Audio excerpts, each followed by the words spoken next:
On va maintenant passer au projet Alise et avant de donner la parole à Julien et Issa, on va vous passer à l'écran la vidéo de présentation du projet. Sous l'effet de l'élévation du niveau de la mer, de l'érosion et des submersions répétées, des territoires entiers voient leur équilibre fragilisé. Mangroves, villages, infrastructures, les paysages côtiers sont de plus en plus exposés à des risques fréquents, intenses et souvent imprévisibles. Pourtant, évaluer précisément la vulnérabilité de ces zones reste un défi. Le manque de mesures in situ, la dynamique complexe des estuaires et l'évolution rapide de l'occupation des sols rendent difficile l'évaluation précise de la vulnérabilité des zones côtières. Or, sans données fiables, il est compliqué de planifier, protéger et adapter. Dans ce contexte, les côtes sénégalaises, riches en biodiversité et économiquement vitales, sont particulièrement menacées. C'est en réponse à cette problématique qu'a été lancé le projet ALISE. Porté par l'Université de Rouen, le Bureau d'études Litho 3D et le CEREMA avec le soutien du CNES, ALISE développe un indice de vulnérabilité multirisque capable d'intégrer en un seul espace les aléas naturels et les enjeux humains. Le projet s'appuie sur les acquis du projet SCO OSS Saint-Louis, qui avait déjà exploré la vulnérabilité côtière grâce à l'analyse de données satellitaires et la cartographie du littoral. Cette expérience a permis de valider les méthodes et d'orienter les travaux d'ALISE vers des modèles plus robustes et une plateforme WebSige mieux adaptée aux besoins des gestionnaires. Son objectif est d'offrir un outil opérationnel permettant de visualiser territoire par territoire où se concentrent les risques et comment ils évoluent. Grâce à la plateforme WebSige intuitive d'ALISE, les gestionnaires pourront consulter l'état du littoral sur plusieurs décennies, analyser la dynamique du trait de côte, croiser les données environnementales avec la présence d'habitants, d'infrastructures ou d'écosystèmes sensibles. ALISE sera ainsi un véritable support d'aide à la décision. L'innovation du projet repose sur la combinaison de multiples sources de données. Tout d'abord, les images multispectrales de Landsat et Sentinel-2 qui permettent de suivre l'évolution du littoral et de l'occupation du sol. Ensuite, la combinaison des images Landsat, Sentinel-2 et Pléiades qui offre une vision particulièrement fine des zones côtières les plus sensibles grâce à la complémentarité de leur résolution spatiale et spectrale. Enfin, les données altimétriques du satellite SWOT qui apportent une précision inédite sur le niveau d'eau. En couplant ces observations spatiales à des modèles hydrodynamiques et à des mesures terrain, ALISE parvient à caractériser des environnements réputés difficiles à modéliser, comme les estuaires microtidaux. En effet, les travaux récents menés par l'équipe projet en Casamance ont démontré que les données SWOT améliorent nettement la compréhension des variations du niveau d'eau et leur modélisation, un atout majeur pour prévoir submersions et inondations. Une fois opérationnel, le projet permettra d'identifier les zones les plus vulnérables et de mieux anticiper les risques. Il aidera également les décideurs à prioriser leurs actions, qu'il s'agisse de protéger des zones habitées, de restaurer des mangroves ou de rendre la planification urbaine plus résiliente. L'outil pourra également servir à sensibiliser les populations et à encourager une gestion partagée du littoral, fondée sur des données fiables et accessibles pour la mitigation des effets du changement climatique. En combinant données spatiales, modélisation et expertise du terrain, ALISE vise à mieux protéger les littoraux vulnérables en posant les bases d'une méthode transférable à d'autres zones côtières dans le monde.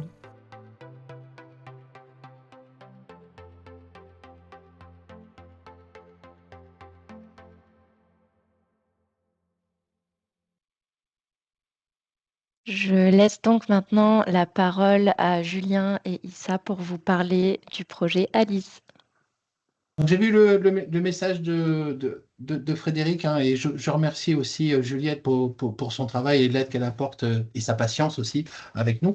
Donc on va faire effectivement une présentation à deux voix, hein, à la fois moi qui vais plutôt présenter la partie données satellitaires et puis quelques exemples de ce qu'on a pu faire, hein, dans le temps imparti.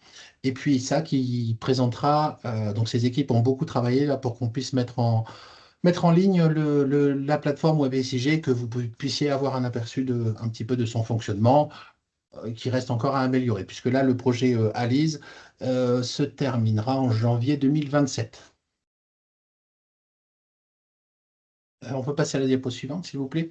Bah, quel type de données spatiales on utilise? Effectivement, des données Landsat, Sentinel, des données Pléiades, des données issues de AW3D30, de Copernicus enfin, évidemment, et de SWOT, puisqu'on va s'intéresser également au niveau d'eau. Bah, quelles utilisations, ça a été assez bien présenté bien présenté dans le film, à la fois pour regarder des aspects RGB, donc vraiment de l'imagerie, de l'altimétrie, des modèles numériques de terrain, du sol et du sursol, hein. Et puis, nous, on s'intéresse effectivement aussi à la partie côtière, bah, en utilisant des données de réanalyse, hein, que ce soit des vagues, des données de marée ou de surcote. Et effectivement, l'un des contextes, hein, c'est qu'on est, on va dire, comparativement à la France, peut-être, il y a un petit peu moins de données qui existent, moins d'observatoires de mesure in situ. Donc, c'est là où aussi on pense que la donnée satellitaire a un sens. Vous pouvez passer à la diapo suivante, s'il vous plaît. Donc, un premier exemple, hein, donc on est dans le sud du Sénégal, sur la Casamance.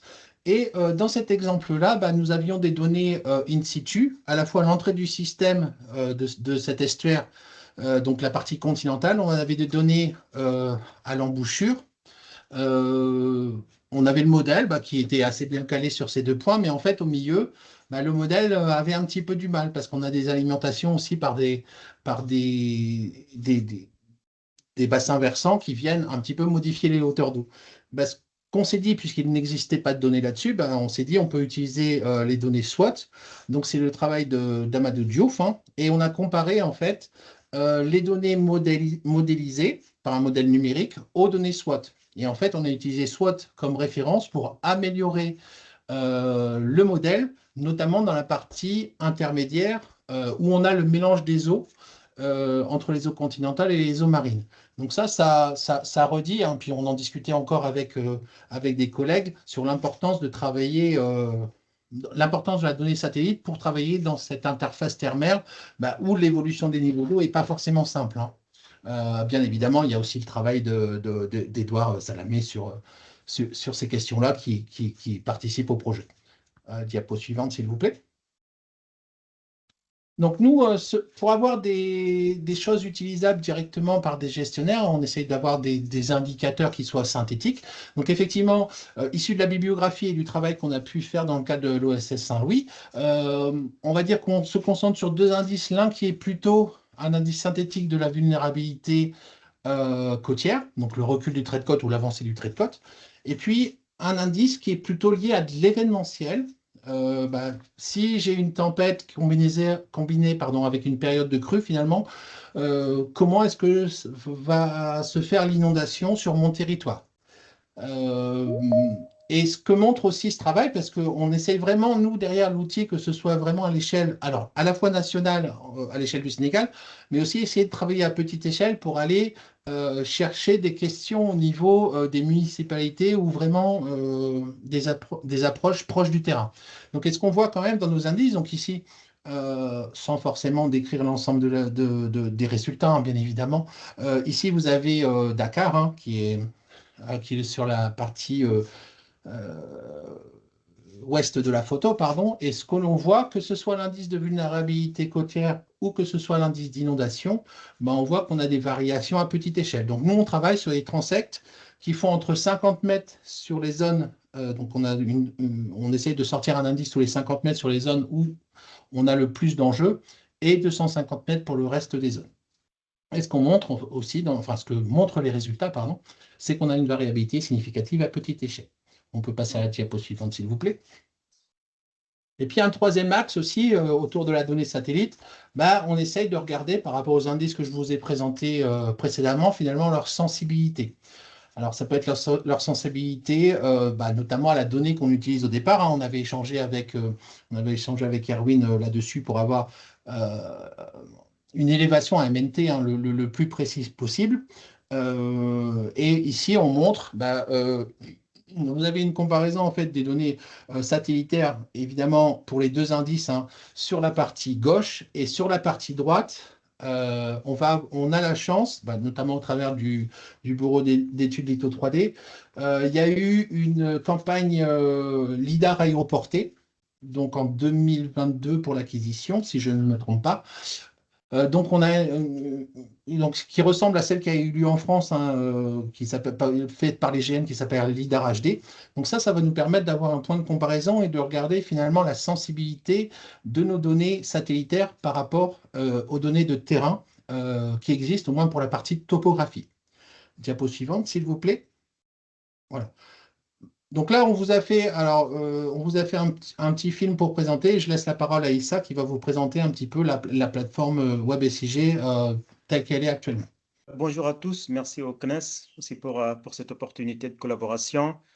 Alors ici, vous avez, comme l'a dit Julien, vous avez la plateforme WebSIG où au début, c'est vraiment le littoral, management numérique du littoral, où vous avez les principaux onglets, hein. Donc la partie cartographie dans laquelle on va mettre toutes les cartes que nous allons produire, effectivement avec les logos des partenaires et que les gens peuvent réutiliser dans leur présentation, dans leur projet ou bien dans leur demande de financement.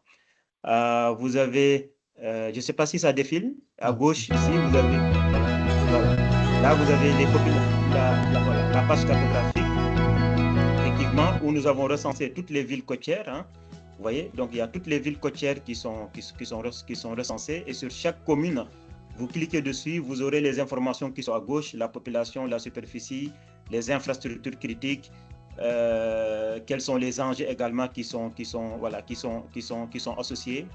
Et ce qu'on va rajouter avec une suggestion de Julien, quand on a fait une pré-réunion avant-hier, c'est les ouvrages de protection côtière qui existent déjà. Et si vous cliquez sur chaque commune, on a fait une étude détaillée. Donc, si vous regardez ici, il y a des cartes qui défilent à gauche. Vous pouvez avoir la carte d'évolution du trait de côte entre deux périodes différentes, une étude qu'on a déjà faite pour le ministère, et il y a une base cartographique effectivement qui est disponible. Donc, on peut comparer avant la mise en place des ouvrages et après la mise en place de l'ouvrage pour mesurer son efficacité. Voilà, c'est ce que vous avez ici avec la digue. Une digue qui a été créée à Rufisque, là, sur cette photo. Et donc là, le ministère, les gestionnaires, les étudiants, tout le monde peut cliquer et télécharger automatiquement les deux cartes qui vous donnent une vision assez globale, assez précise, pardon. Et sur l'onglet vulnérabilité maintenant, dans l'onglet vulnérabilité et risque, c'est là où on a mis tous les traits de côte. Donc nous avons téléchargé avec les images satellites, extrait 20 traits de côte. Donc vous voyez, de 2000 à 2024. Donc là, vous cliquez sur une année, vous avez les traits de côte qui s'affichent. Vous cliquez sur une deuxième année, vous avez le trait de côte qui s'affiche. Donc, les gestionnaires, les collectivités locales peuvent cliquer sur une commune et cliquer deux dates, choisir deux dates effectivement pour voir est-ce qu'on a un recul ou bien est-ce qu'on a une avancée. D'accord. Et donc, pour n'importe quelle zone, on a ces 24 profils. Après, ce qu'on a fait également dans cette partie, on peut comparer plusieurs dates. On peut également avoir une information, voilà, on peut comparer plusieurs dates, ou bien on peut afficher toutes les 24 profils. Voilà, et si on fait un zoom, voilà, vous voyez, tous les traits de côte sont là. Donc, vous voyez bien le recul avant et aujourd'hui, là où nous sommes actuellement. On peut également faire des bilans. Donc, si vous regardez en bas à gauche, il y a également des possibilités de faire des bilans.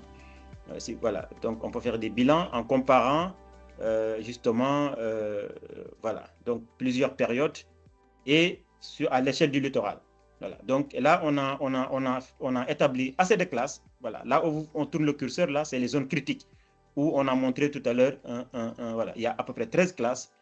Donc, on peut aller au détail près, vraiment pour mesurer le niveau de recul du trait de côte et la vitesse également de recul du trait de côte. On peut également faire des bilans annuels. Voilà. Ici, on fait un bilan global de toute la période. Et là, ça nous montre, et cette carte-là, elle est vraiment très, très importante parce qu'elle montre la situation de vulnérabilité actuelle. Et sur chaque commune, on peut savoir effectivement quelles sont les zones critiques. Voilà. Et donc, après, on a rajouté un onglet projet parce qu'au Sénégal, il y a énormément de projets de protection côtière. Et moi, j'ai eu la chance d'être coopté par le ministère, par la primature, qui m'avait demandé de faire le bilan et l'évaluation de tous les projets de protection côtière au Sénégal de 2000 à 2024.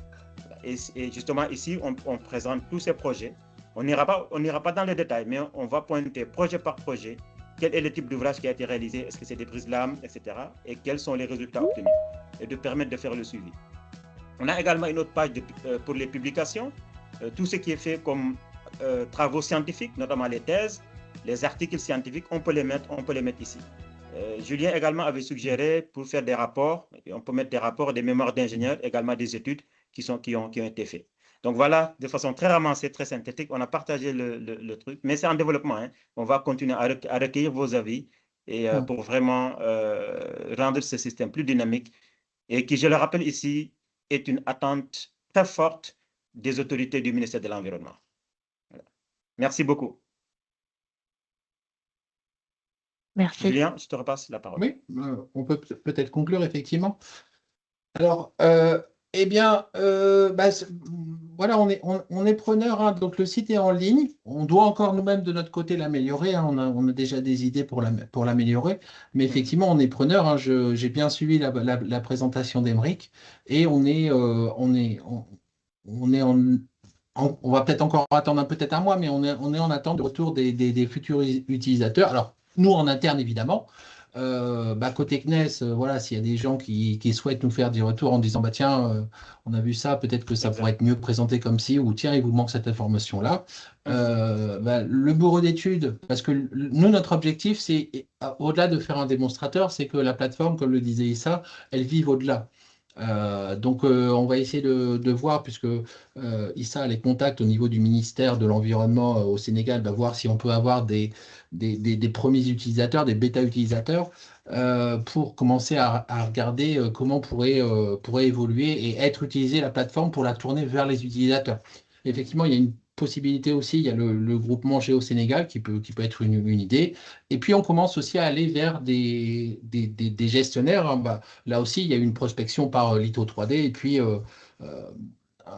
une ville, voilà, Bargny, où il y a une forte problématique d'érosion, hein, a été contactée. On est en discussion avec le maire pour effectivement voir un petit peu comment on peut échanger là-dessus.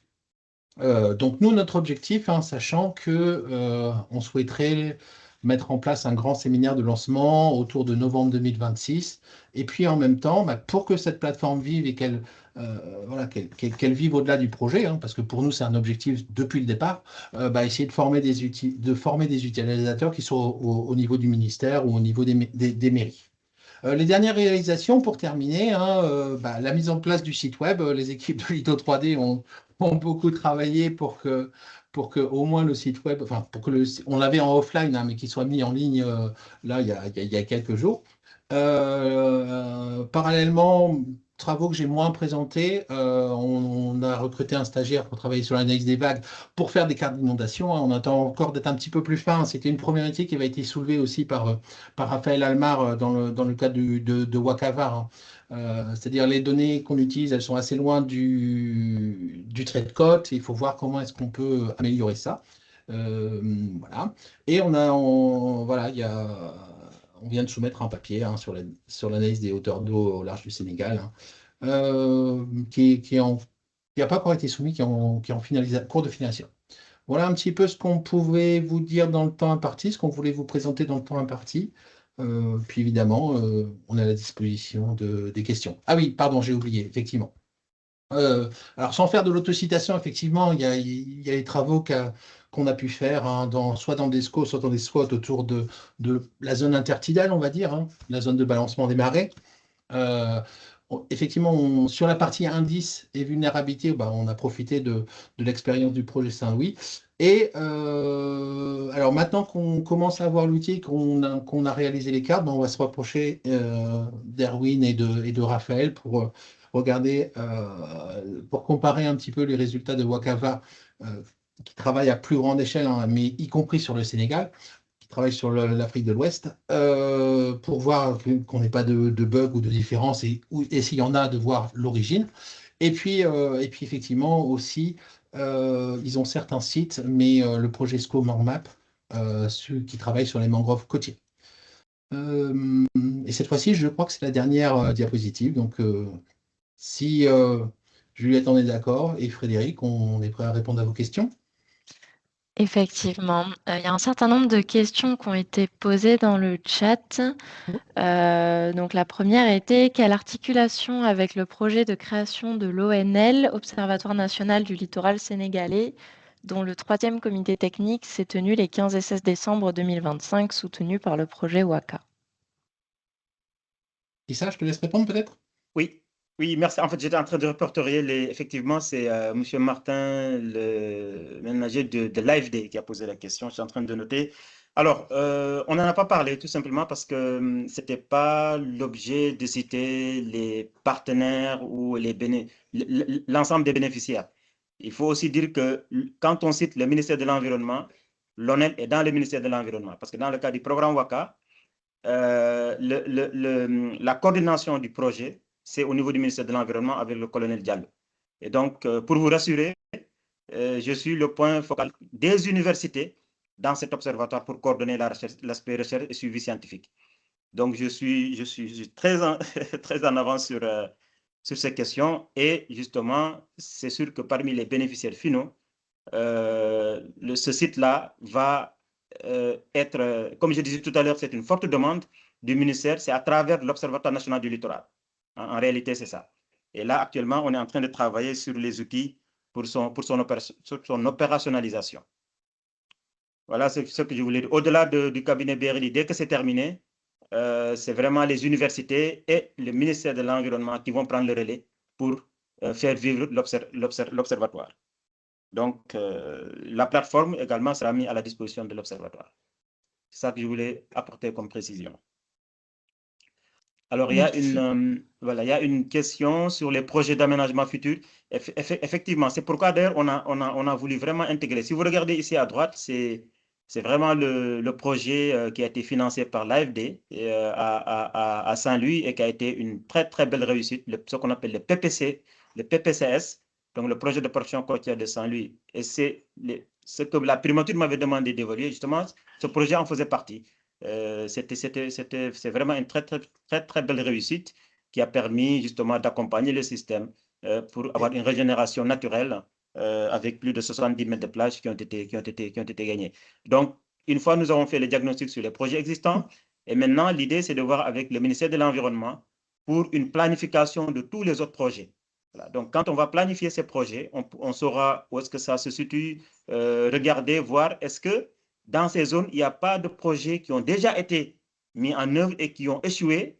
Et pourquoi ça a échoué? Voilà. En réalité, c'est un peu ça. Capitaliser sur les expériences passées pour mieux orienter les expériences futures. Et ça, tout ça sera effectivement mis dans le cadre d'une modélisation. Hein. Mais pour cela, il faut vraiment une expertise dans ce domaine de modélisation de l'impact des ouvrages en lien avec les scénarios du changement climatique. Et c'est en ce sens que l'université de Rouen ou en tout cas d'autres partenaires pourraient nous aider à disposer de cette expertise ici au Sénégal. Et c'est ça qu'on a commencé dans le cadre de la thèse d'Amadou d'ailleurs. Voilà. On l'a envoyé à Rouen qui a été formé et qui nous a permis d'avoir ces résultats en utilisant le satellite SWOT sur les hauteurs d'eau en Casamance. Voilà. Donc, on est vraiment preneur, mais nous n'avons pas l'expertise. Pour être honnête, nous n'avons pas l'expertise de ces modélisations en rapport avec les scénarios du changement climatique. Et ce serait important de tester des ouvrages en conditions réelles et de voir quel est l'ouvrage le plus adapté en fonction des conditions hydrodynamiques, mais également du contexte géologique et géomorphologique. Donc, c'est des questions. Hein. Donc, on est très heureux d'avoir ces questions-là. Ça va permettre d'alimenter davantage nos réflexions pour arriver à un système beaucoup plus résilient. Je me permets de compléter la réponse d'Issa. Ce qu'il vient de dire pour les aménagements en dur, on va dire, les épis, les digues, etc., vaut aussi pour les aspects mangroves. C'est-à-dire qu'il y a des projets de restauration qui sont menés, qui marchent ou qui ne marchent pas. Et en fait, on perd la mémoire de finalement les zones qui ont fonctionné, les zones qui n'ont pas fonctionné. Et le Web SIG a aussi cette vocation-là, c'est-à-dire de faire un rétexte sur les projets à la fois d'aménagement physique, mais aussi sur les aspects restauration de mangroves. Parce qu'aujourd'hui, il y a des projets qui ont eu lieu, ils n'ont pas marché, et en fait, la mémoire se perd et on n'a pas les raisons qui ont fait que ces projets n'ont pas été efficients. Exact. Et juste pour renforcer, juste un tout petit peu, si vous regardez ici, on a mis les ouvrages en dur. Et j'ai demandé à l'étudiant, maintenant, on va rajouter toutes les solutions fondées sur la nature.